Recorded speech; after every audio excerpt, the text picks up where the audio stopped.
రాష్ట్రంలో ఎరువులను అక్రమంగా నిల్వ చేస్తూ బ్లాక్ మార్కెట్కు తరలిస్తూ కృత్రిమ కొరత సృష్టించే వారిపై ఉక్కుపాదం మోపాలని ప్రభుత్వం నిర్ణయించింది. అలాంటి అక్రమార్కులపై సాధారణ 6A కేసులు కాకుండా నేరుగా పీడీ యాక్ట్ కింద కేసులు నమోదు చేసి కఠినంగా శిక్షించాలని రాష్ట్ర పౌర సరఫరాల శాఖ మంత్రి ఏలూరు జిల్లా ఇన్ఛార్జ్ నాదెండ్ల మనోహర్ అధికారులను ఆదేశించారు. ఏలూరు కలెక్టరేట్లో జిల్లాలో ఎరువుల సరఫరా పంపిణీపై నిర్వహించిన సమీక్ష సమావేశంలో ఆయన ఈ కీలక ఆదేశాలు జారీ చేశారు. జిల్లాలో యూరియా కొరత ఉందంటూ వస్తున్న ప్రచారంలో వాస్తవం లేదని మంత్రి నాదెండ్ల మనోహర్ స్పష్టం చేశారు. ఈ సీజన్లో జిల్లాకు 33,762 మెట్రిక్ టన్నుల ఎరువులు అవసరం కాగా ఇప్పటికే 32,757 మెట్రిక్ టన్నులు సరఫరా చేశామని, మరో 2 రోజుల్లో అదనంగా 2,200 టన్నులు అందుబాటులోకి వస్తాయని గణాంకాలతో సహా తెలిపారు.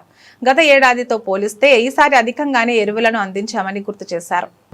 జిల్లాలో మేము చేస్తున్న ఈ సమీక్ష కార్యక్రమాల్లో ఏ విధంగా రైతుని ఆదుకోవాలనే దానిపైన మేము మా గౌరవ ముఖ్యమంత్రి గారు చంద్రబాబు నాయుడు గారు, అదేవిధంగా రాష్ట్ర ఉప ముఖ్యమంత్రి గారు పవన్ కళ్యాణ్ గారు తీసుకున్న చొరవ వలన ప్రతిరోజు మేము రైతాంగానికి భరోసా ఇచ్చుకుంటూ ముందుకు వస్తూ ఉన్నాం. ఈ జిల్లాలో 33,762 మెట్రిక్ టన్నులు గాను ఈ రోజుకి ఖరీఫ్లో 32,757 మెట్రిక్ టన్నులు సరఫరా చేయడం జరిగింది. రాబోయే రోజుల్లో మరొక 2,200 మెట్రిక్ టన్నులు అందుబాటులో ఉంచి ఎక్కడ కూడా రైతుల్లో కొరత వచ్చిందనే భావన రాకుండా ఒక ప్రయత్నం చేస్తున్నాం. అయితే సహజంగా ఇక్కడ ఉద్యాన పంటలు ఎక్కువ ఉన్నాయి.